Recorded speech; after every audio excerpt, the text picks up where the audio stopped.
Thank you so much, Swati, and it's really a wonderful introduction. Thank you so much.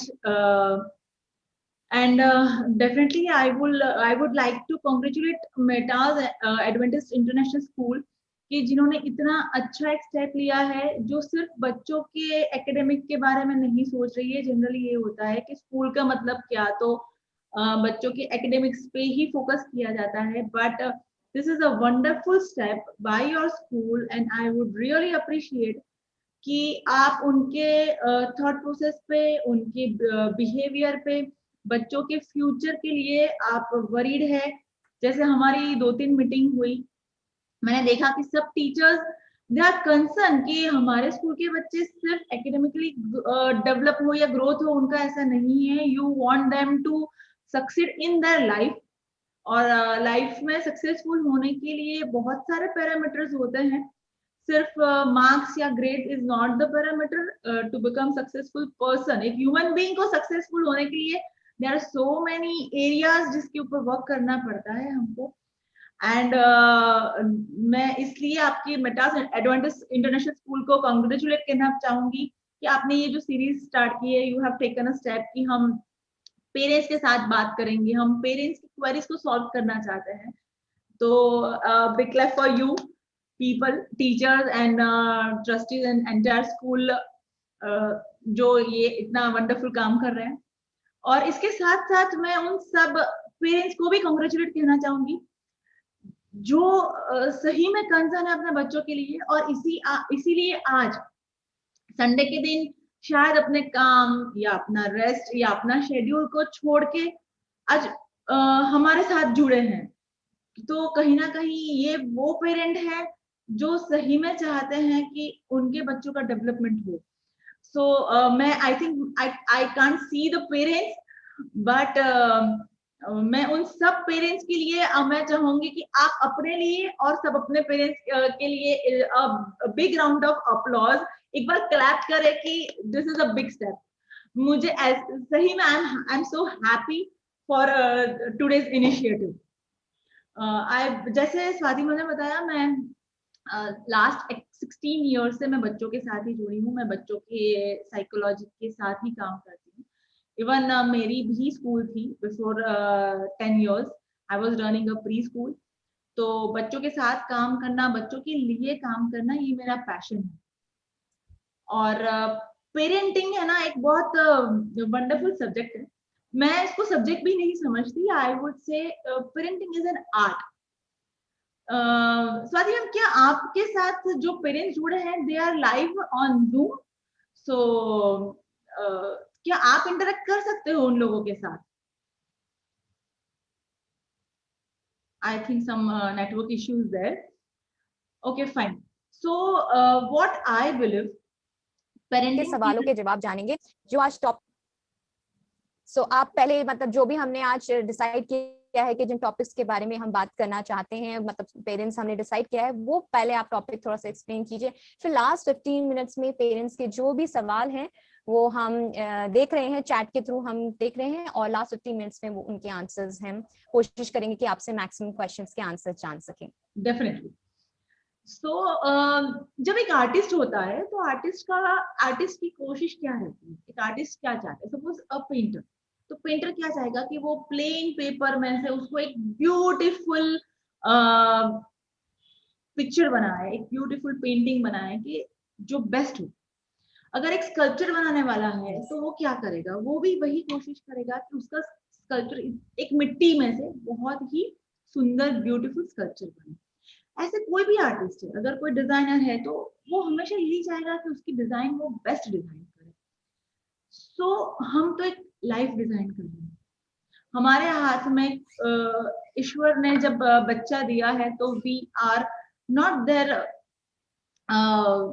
Like हम उनको possess करते हैं, हमें लगता है कि we are possessing, but actually we are artist. हमको उस लाइफ को नर्चर करना है और लाइफ को एक ऐसा ब्यूटीफुल ह्यूमन बीइंग बनाना है।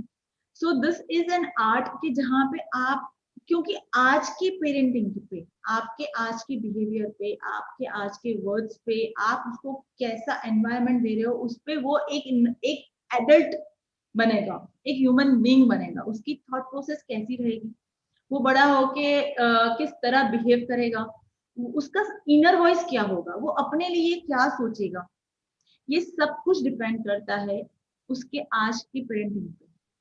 दैट्स व्हाई आई बिलीव कि पेरेंटिंग इज एन आर्ट, जहाँ पे हमें एक लाइफ पे काम करना है, और वो लाइफ आगे जाके कैसी कैसी होगी, उसकी लाइफ कैसी होगी, वो कैसा जीवन जिएगा, वो कॉन्फिडेंट होगा कि नहीं होगा, वो बच्चा बड़ा होके कोई डिसीजन लेना चाहता है, उसको बड़े स्टेप्स लेने हैं सक्सेसफुल होने के लिए, there are so many parameters, जैसे मैंने आपसे बोला। तो इन सब चीजों की डिपेंडेंसी आज के उसके प्रेजेंट पे है। अगर हम एक छोटा सा एग्जांपल लेते हैं, आज डिसीजन मेकिंग का,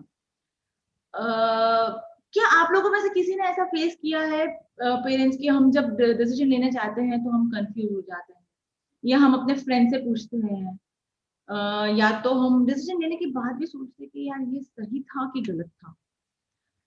I am so much confident कि ये हम सबके साथ होता है, जब भी कोई बड़ा छोटा कोई भी डिसीजन लेना है, we are confuse, we are not that much confident.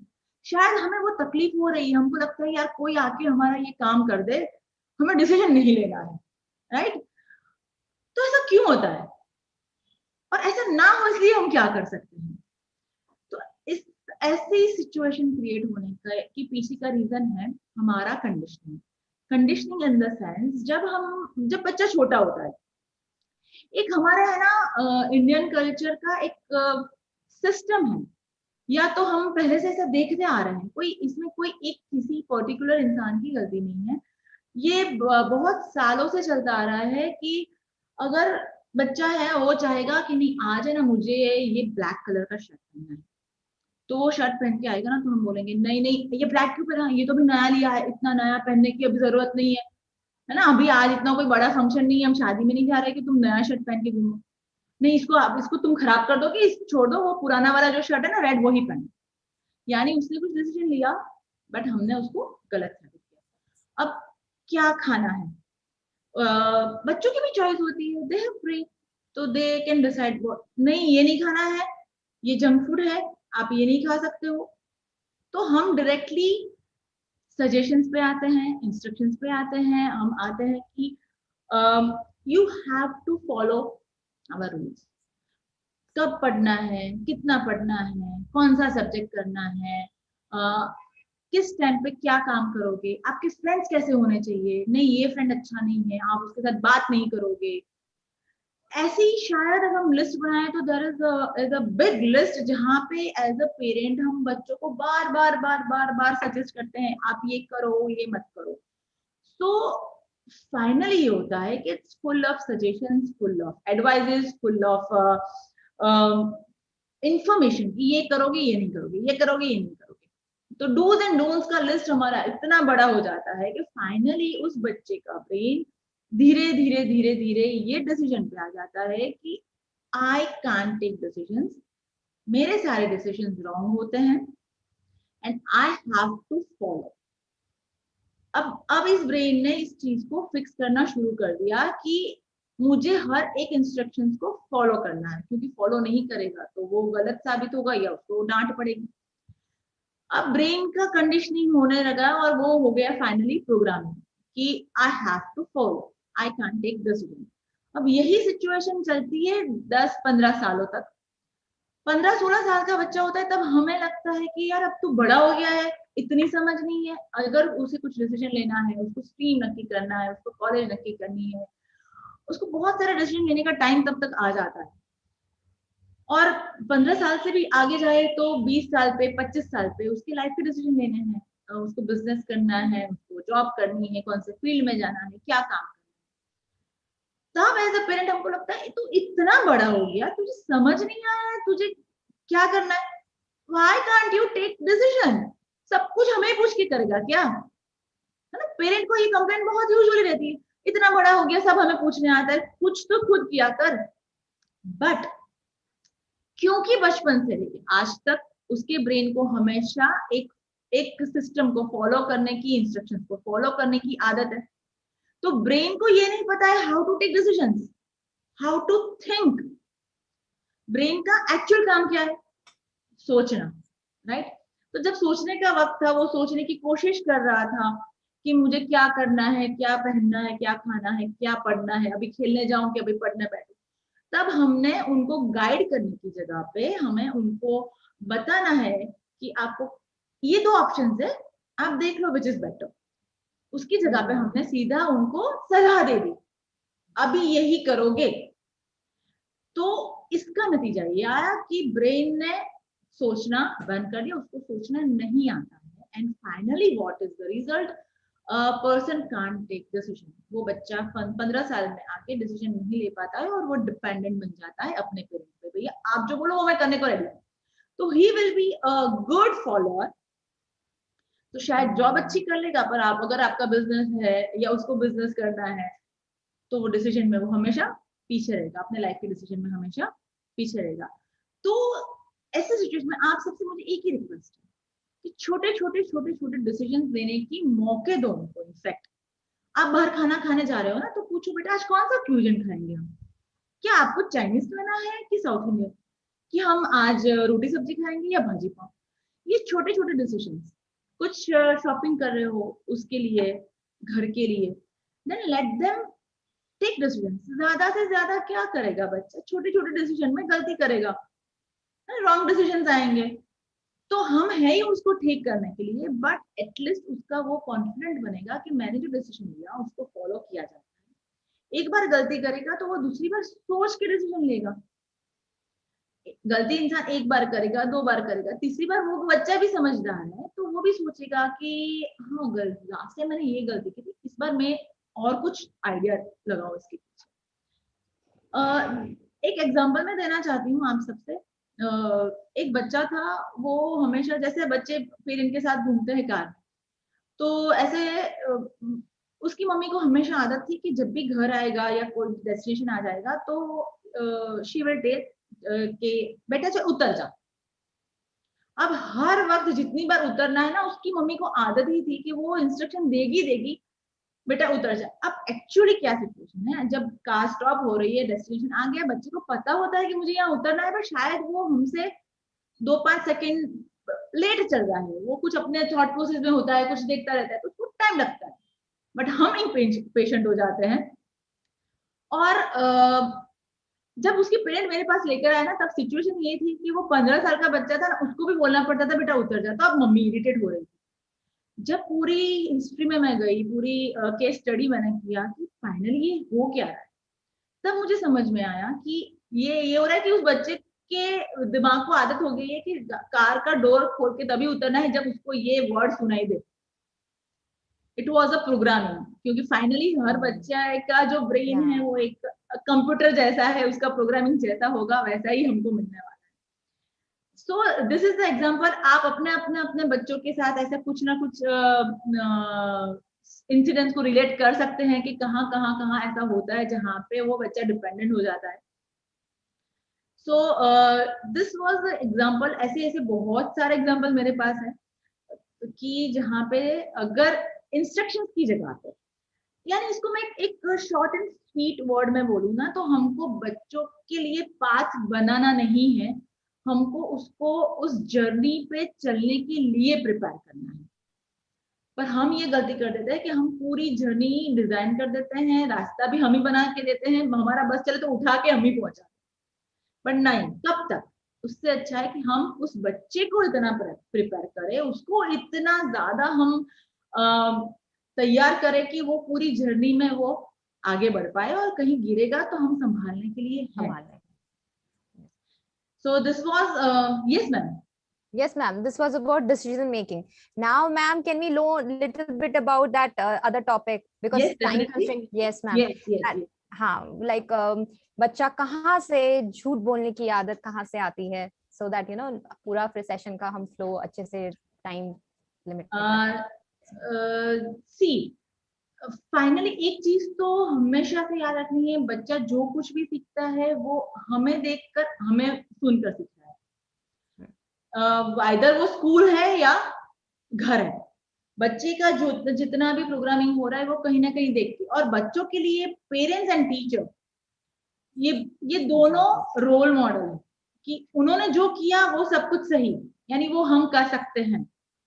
झूठ बोलने की आदत दो जगह से डेवलप होती है, आइदर छोटी छोटी बातों में पेरेंट्स घर पे झूठ बोल रहे हैं, झूठ इन द सेंस उनका इंटेंशन किसी को नुकसान पहुंचाना नहीं है, पर उनकी सिचुएशन ऐसी होती है कि उनको झूठ बोलने की मजबूरी होती है। बट अगर वो बच्चे ने सुना तो बच्चा सिचुएशन को नहीं समझता। जैसे सपोज बहुत बार ऐसा होता है कि बच्चा सुन लेता है फादर को बात करते हुए कि नहीं नहीं यार अभी तो है ना मैं एक मीटिंग में हूँ, आई कांट कम और I can't talk to right now. अब बच्चा देख रहा है पापा टीवी देख रहे हैं और बोल रहे हैं मीटिंग में हूँ। या मम्मी कभी ऐसा करती है कि कहीं ना कहीं उसको उसकी सिचुएशन ऐसी होती है कि उसको छुपाना पड़ता है कि वो कहाँ गई थी, क्या कर रही थी। ऐसे छोटे छोटे बहुत सारे इंसिडेंट होते हैं जहाँ जो बच्चे सिर्फ ऑब्जर्व करते हैं। पेरेंट की खुद की मजबूरी है इसलिए ये सिचुएशन क्रिएट होती है, बट बच्चों को वो सिचुएशन से अवेयरनेस नहीं होती है। दूसरा एक रीजन ये है कि पेरेंट खुद बच्चों को है ना एक हम एज ए ब्राइब दे देते हैं, चल इतना होमवर्क आज कर ले या इतना आज पढ़ ले, मैं तुझे टॉय दिलाऊंगा। हाँ? या तो अच्छा गार्डन में जाना है, हम आज का ये काम कंप्लीट करते हैं, then we will go to garden, यानी हम कमिटमेंट करते हैं। अब हमारा इंटेंशन ये नहीं है कि हम कमिटमेंट को फुलफिल ना करें, बट जब हमने ऐसा बोला है कि आज गार्डन में लेके जाऊंगा और अगर हम आज नहीं ले जाए, हम सोचते कोई नहीं मैंने आज कमिट किया है ना, पर आज टाइम शॉर्ट है मैं कल ले जाऊंगी। पर बच्चे के लिए वो झूठ है कि तुमने बोला और वो फुलफिल नहीं किया, because they don't have logic. बच्चों के पास लॉजिक नहीं है, वो सब कुछ लिटरली देखते हैं क्या बोला क्या किया, दे कैन जस्ट कंपेयर। आपने बोला मैं आज करूंगा तो वो आज ही एक्सपेक्ट करेगा, कल हो गया तो वो झूठ हो गया। तो जब हम बच्चों के साथ डील करते हैं और उनको बोलते हैं कि मैं तुझे गिफ्ट दिलाऊंगा, तो जब भी आप प्रॉमिस करो उस प्रॉमिस को फुलफिल करो। बच्चों के लिए पेरेंट है ना वो भगवान की तरह है कि अगर आप प्रॉमिस तोड़ सकते हो, आप बोल के मुकर सकते हो, तो वो मैं भी कर सकता हूँ, why not me, means this is valid. बच्चों की पॉइंट ऑफ व्यू से दिस इज वैलिड, ये किया जा सकता है, इसमें कोई बुराई नहीं है। तो वहां से एक झूठ बोलने की जो हैबिट है वो बाय डिफॉल्ट कल्टीवेट हो जाती है, क्योंकि उनके लिए वो झूठ नहीं है, उनके लिए वो रूटीन है।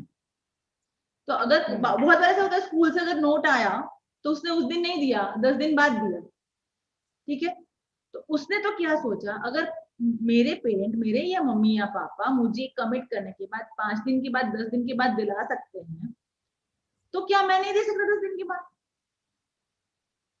Are they wrong? वो वही कर रहे हैं जो उसने देखा। अब हम हमारे सिचुएशन की बेस पे चलते हैं, पर they don't know, they don't have that logic, उनको वो नहीं समझ में आता। तो ऐसे छोटे छोटे इंसिडेंट्स होते हैं जहां से बच्चों के अंदर हमें जिसको झूठ लगता है वो बच्चों के लिए बाय डिफॉल्ट नेचर हो जाता है, उनको लगता है ये कर सकते हैं, we are allowed to do it and this is valid, इसमें कुछ बुरा या कुछ गलत नहीं है। तो हमें अवेयर रहना है कि हम जो बोले वो करें। अगर हमसे नहीं हो रहा है तो हम लेट कमिट करें कि बेटा आज तो नहीं होगा, हाँ डेफिनेटली मैं इस दिन कोशिश करूंगा, या तो आप ऑप्शन दे दो कि हम ये वीक में जाएंगे। सो बी ट्रूथफुल, उनके साथ हमको भी ट्रूथफुल रहना है। हम उनको पटा लेंगे, हम समझते हैं कि वो बच्चे हैं, मान जाएंगे तो मान जाते हैं, पर साथ साथ उनका प्रोग्रामिंग भी होता है, समझ तो रहे हैं वो, ऐसा तो नहीं है उनमें समझ नहीं है। सो ये झूठ बोलने की जो हैबिट है ना वो यहाँ से आती है। It was a nice question Swati कि झूठ। तो मैम या बताइए कुछ कुछ टाइम पे हम भी मजबूर हो जाते हैं।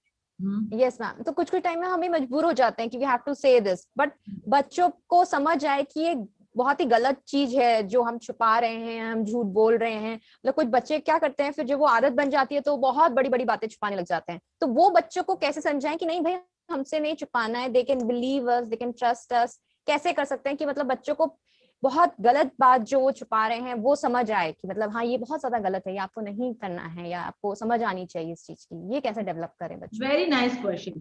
बच्चे झूठ बोलते हैं उसके पीछे का एक और मेजर रीजन है कि अगर वो सच बोलेगा तो उसको या तो घर पे डांट पड़ेगी, गुस्सा मिलेगा या मार पड़ेगा।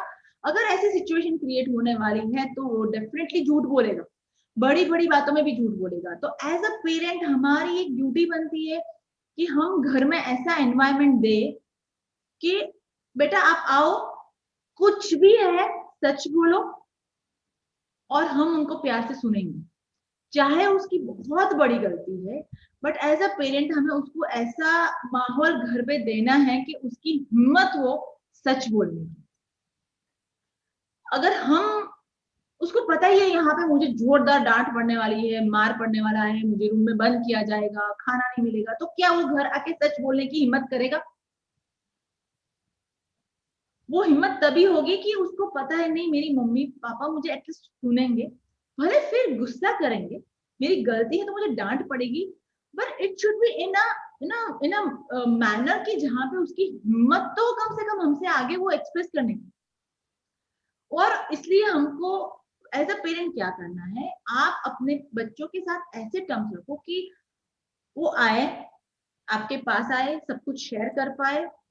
जरूरी नहीं है आप उसकी गलती को सेम डे पे डांटो, कितनी भी बड़ी गलती है आप पहले उसको सुनो, ये गलती करने की नौबत क्यों आई, ये गलती उसने की तो उसके पीछे के रीजंस क्या थे।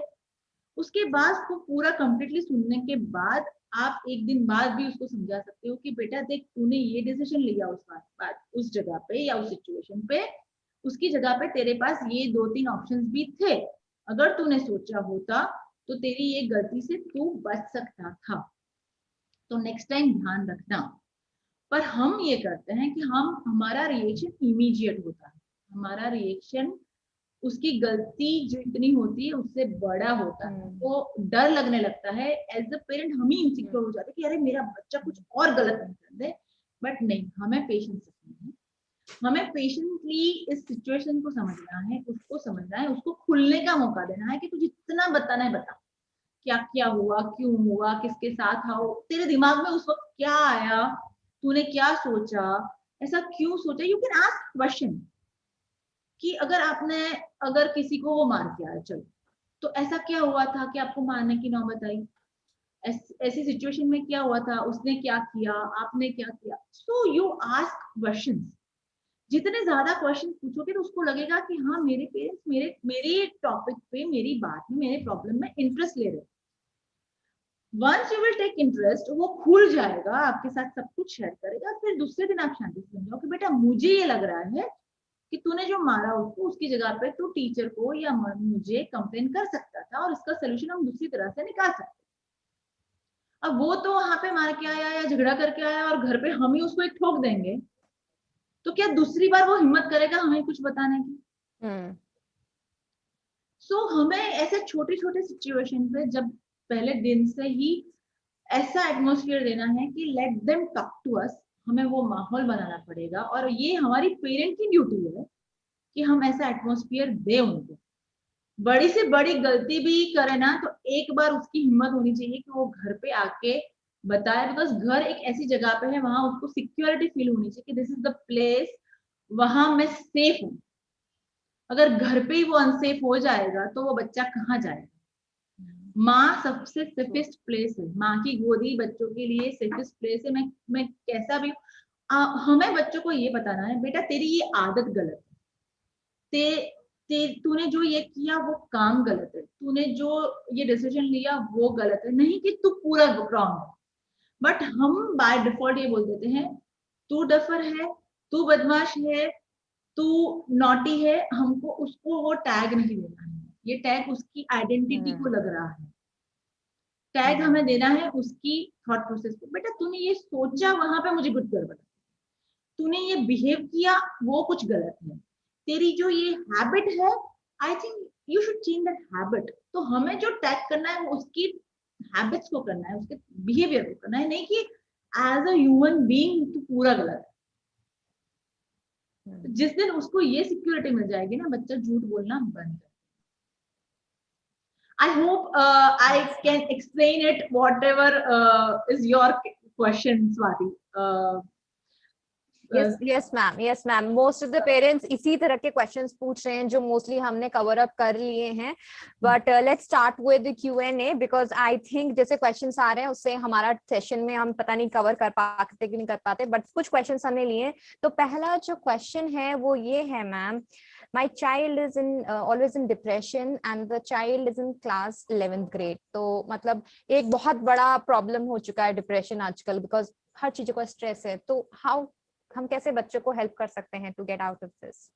ओके, डिप्रेशन है तो 11th स्टैंडर्ड का बच्चा है, साइंस का बच्चा है, स्टूडेंट साइंस का है, साइंस मैम में आई डोंट कौन? Want to be that much specific. Okay fine fine. Ma'am तो उतना आपको स्पेसिफिक आपको नहीं होना चाहते ओवरऑल वो हैं। चाहिए कि डिप्रेशन में है। सी 11th 12th ये दोनों ईयर बहुत ही क्रूशियल होते हैं।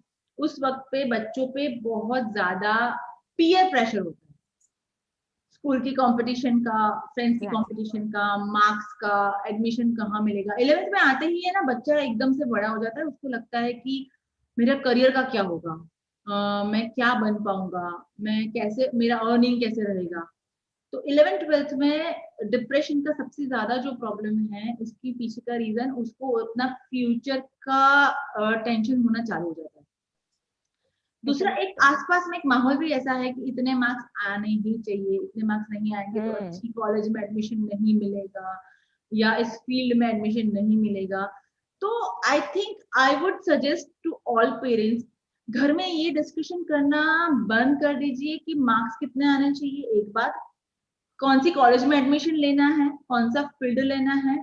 बिकॉज ऑनेस्टली स्पीकिंग मैं बताऊं, जब बच्चा पढ़ने बैठता है ना हाथ में बुक लेके, तब उसको वो कंटेंट की जगह पे क्वेश्चन दिखता है, कितने मार्क्स आएंगे, कौन से कॉलेज में जाएंगे, यानी वो फोकस बुक में कर ही नहीं पाता है।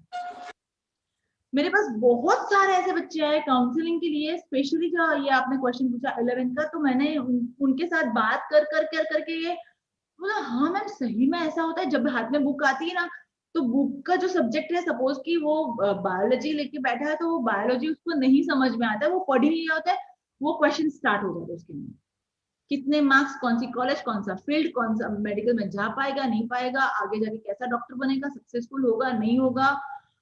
वो सारे क्वेश्चन ही उसके दिमाग में घूमते रहते। तो घर का एक माहौल ऐसा बना दीजिए कि उसको बताइए, बेटा हमारा काम है पढ़ना, मार्क्स आएंगे जितने आएंगे, बट अभी उसको नहीं सोचना है। तो ये सारे क्वेश्चंस को साइड कर दे, उसका डिस्कशन पेरेंट भी ना करे उनके सामने, बच्चों के सामने, हम अकेले में कर ले। और उनको एक ऐसा एटमोसफियर देना है कि जहाँ पे उसको सिर्फ इतना बोलो, आप सिर्फ पढ़ाई पे फोकस करो, आगे के सोचना नहीं है, क्योंकि वो 2 साल बाद की बात है। उसकी वजह से वो फोकस कर पाएगा, वो फोकस नहीं कर पाता, इसलिए उसको depression. Yes ma'am, but ma'am I just want to add this, but मतलब प्रिपेयर तो करना ही ना। How we can avoid this topic? जब हम अभी से तैयारी नहीं करेंगे, बच्चे के साथ डिस्कशन नहीं करेंगे इस बारे में, जैसे आप बोल रहे हैं कि डिस्कशन अवॉइड करें एंड ऑल, तो फिर हम आगे के लिए कैसे प्रिपेयर कर पाएंगे बच्चे को? बच्चे को क्या करना है उसके लिए थोड़ा बहुत डिस्कशन तो करना ही पड़ेगा, बट मतलब कैसे हम डिस्कशन भी करें बट बच्चे को डिप्रेशन फील ना कराएं, सैड फील ना कराएं, वो कैसे कर सकते हैं? स्वाति मैम, डिस्कशन का टाइम एक बार हो जाता है जिस दिन सिलेक्ट करना होता है सब्जेक्ट्स, राइट? वो डिसीजन तो हो गया, फिर उसका उसका डिस्कशन राउंड द ईयर जरूरी नहीं होता है, बिकॉज डिसीजन इज टेकन, कौन सा फील्ड में जाना है, then they have to study. But होता क्या है कि पेरेंट्स खुद इतने वरीड होते हैं, वो चिंता पेरेंट के चेहरों पे दिखती है बच्चों को कि मेरे पेरेंट्स ही वरीड हैं ना। जब वो लोग बताते नहीं है, बट जब वो चिंता उनकी पेरेंट के चेहरे पे दिखती है ना, तो वो ज्यादा डिप्रेशन में। तो एक बार डिसीजन ले लिया, अब तो 2 साल पढ़ने का ही काम करना है हमको, राइट? एडमिशन ले लिए, क्लासेस हो गए, ट्यूशन हो गए, सब कुछ हो गया, then it should not be in a repetitive mode. अब उसको पता है उसको क्या करना है, तो उस टेंशन से हमें ही दूर रहना है, वो अपने आप दूर हो जाएगा। हमें उसको मोटिवेट करना है, आप उसके साथ बैठ सकते हो, वो कहीं अटक रहा है तो आप हेल्प कर सकते हो।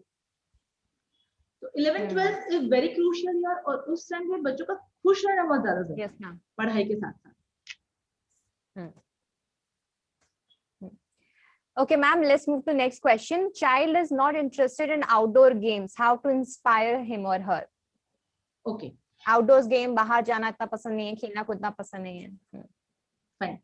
सबसे पहले पेरेंट को ये करना पड़ेगा इनिशियली, सपोज पसंद ही नहीं है तो, कि उनको ये बोलना पड़ेगा चल बेटा मैं तेरे साथ आके खेलता हूँ कि खेलती हूँ। अगर पेरेंट ये बोलेगा कि मम्मा ने बोला चल मैं तेरे साथ बैडमिंटन खेलूं, हम खेलेंगे, आई गारंटी यू वो बच्चा ना बोलेगा। इनिशियली ना बता, मोटिवेट करो, अरे बहुत मजा आएगा, ये करते वो करते, आप अपनी स्टोरी एक्सप्लेन करो कि हम लोग, मैं तो बचपन में इतना ज्यादा क्रिकेट खेलता था और ऐसे होता था। थोड़ी स्टोरीज के साथ बच्चों को बहुत ज्यादा समझ में आता है। जितनी ज्यादा आप स्टोरी बनाओगे, अपनी स्टोरी बनाओगे, मैं तो ये करता, बच्चों के लिए पेरेंट है ना रोल मॉडल है। अगर आपने बोला ना कि मैं तो बचपन में रोज क्रिकेट खेलने जाता था, फिर ये टूर्नामेंट, यू हैव, हो सकता है थोड़ा फेक भी करना पड़े, जरूरी नहीं है कि हमने जो किया है आप एज इट इज बताओ, पर उनको इंस्पायर करने के लिए आपको थोड़ा बताना पड़ेगा कि ये होगा, मैं खेलती थी तो मुझे ये बेनिफिट्स होते थे, मेरी हेल्थ अच्छी हो गई थी, खेलने के बाद ज्यादा अच्छा हम फोकस कर पाते हैं। और we have to involve, parents को इन्वॉल्व होना पड़ेगा। हम बोल देंगे जा नीचे जाके खेल, अगर वो नहीं जा रहा है वो चल हम खेल। कोई भी मोबाइल, बच्चा मोबाइल लेके बैठा है या टीवी देख रहा है, ये मैं गारंटी के साथ देती हूँ, ये मेरा 16 साल का एक्सपीरियंस है, अगर पेरेंट बोलेगा कि मैं तेरे साथ खेलता हूँ या खेलती हूँ, he will go definitely, no doubt about it.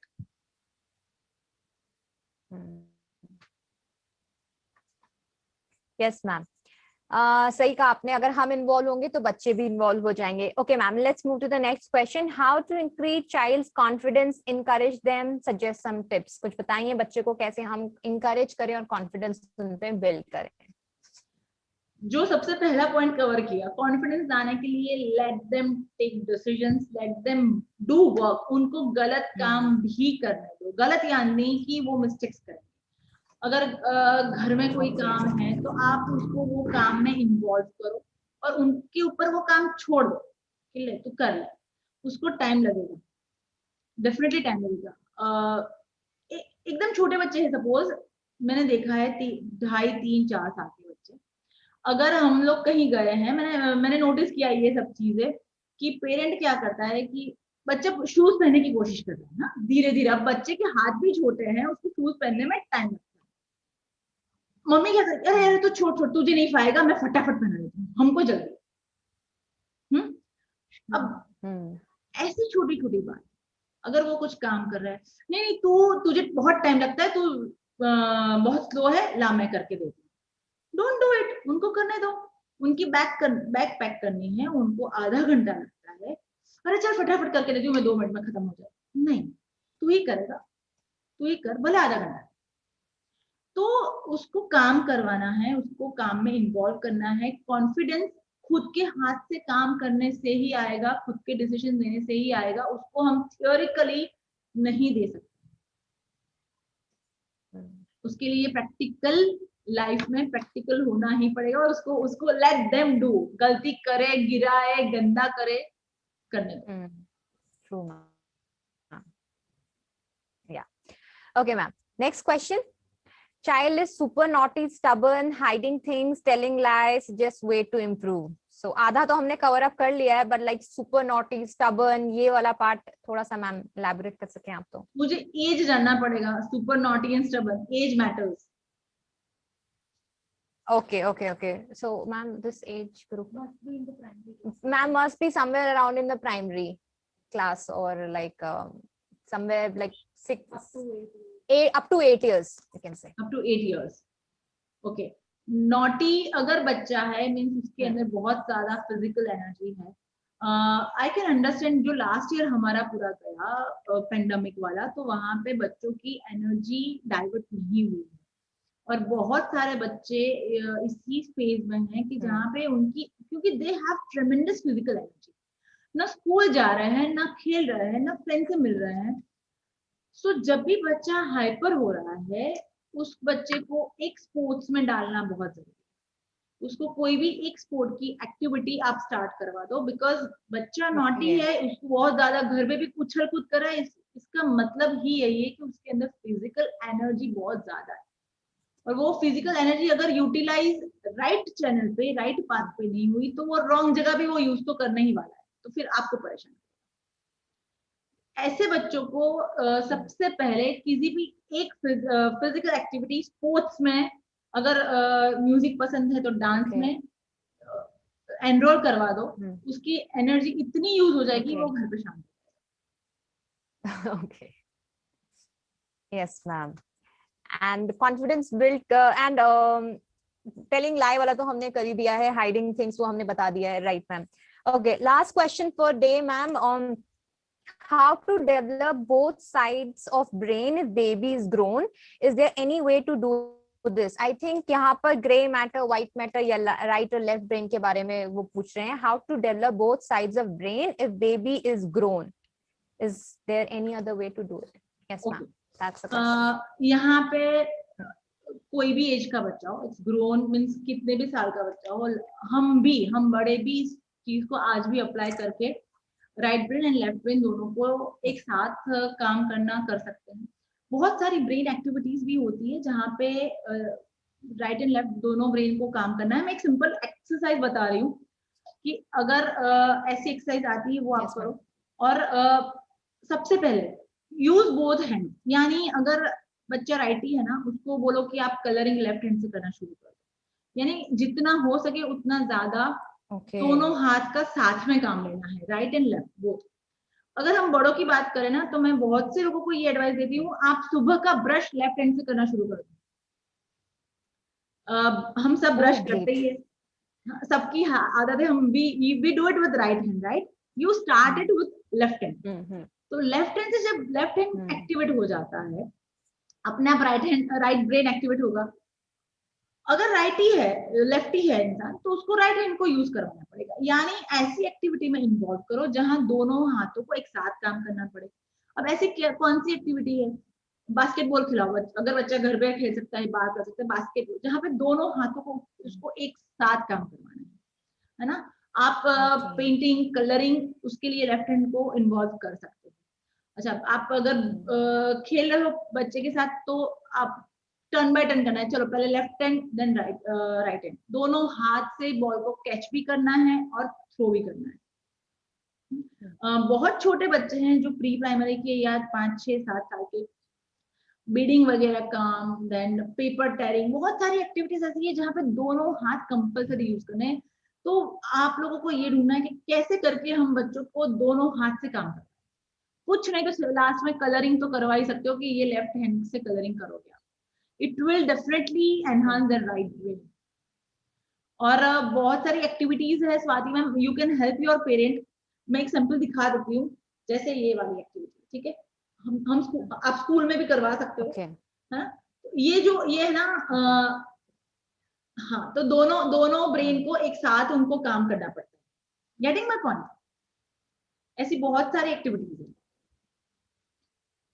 हाँ, वो प्रैक्टिस से आएगा। मैम, आई हैव ओके, या ma'am, I have a question. Actually मैं खुद एक लेफ्टी हूँ, तो मुझे थोड़ा सा एक क्वेश्चन है यहाँ पर आपसे कि अगर हम जैसे कौन से एज ग्रुप से प्रैक्टिस स्टार्ट करें, क्योंकि what I do when it is I am supposed to play, जब मुझे खेलना होता है तो मैं राइट हैंड यूज करती हूँ, but for writing I use left hand. तो मतलब ऐसा तो नहीं होगा कि हमारा बच्चा कंफ्यूज हो जाए अगर हम उसको इन चीजों में इन्वॉल्व करें, राइट एंड लेफ्ट, मतलब ये वाली एक्टिविटीज हाथ से करो, ऐसे करो, तो वो कहीं कंफ्यूज तो नहीं हो जाएगा इन चीजों के बीच में? या अगर हमें करना चाहिए तो कौन से एज ग्रुप से ये स्टार्ट करना चाहिए? एनी एज ग्रुप, बच्चे कभी कंफ्यूज नहीं होते, वो जो भी कंफर्टेबल है कि वो हाथ यूज करेगा।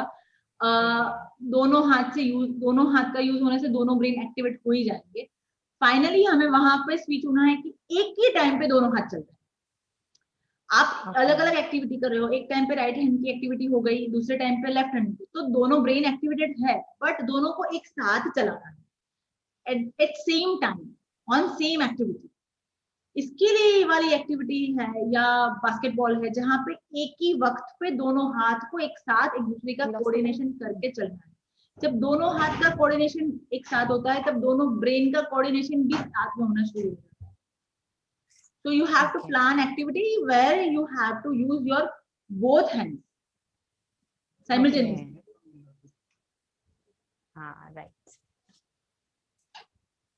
So ma'am it's already time and एक छोटा सा बहुत ही अच्छा सेशन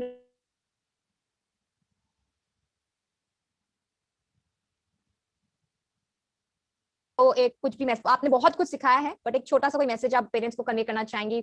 आजकल जो कंडीशन चल रही है, ऑनलाइन क्लासेस हो रही हैं और जिस तरह की सर्कमस्टेंसेस जैसे चेंज हो गए हैं, तो उसके अकॉर्डिंग अगर आप कुछ मैसेज देना चाहेंगे पेरेंट्स को?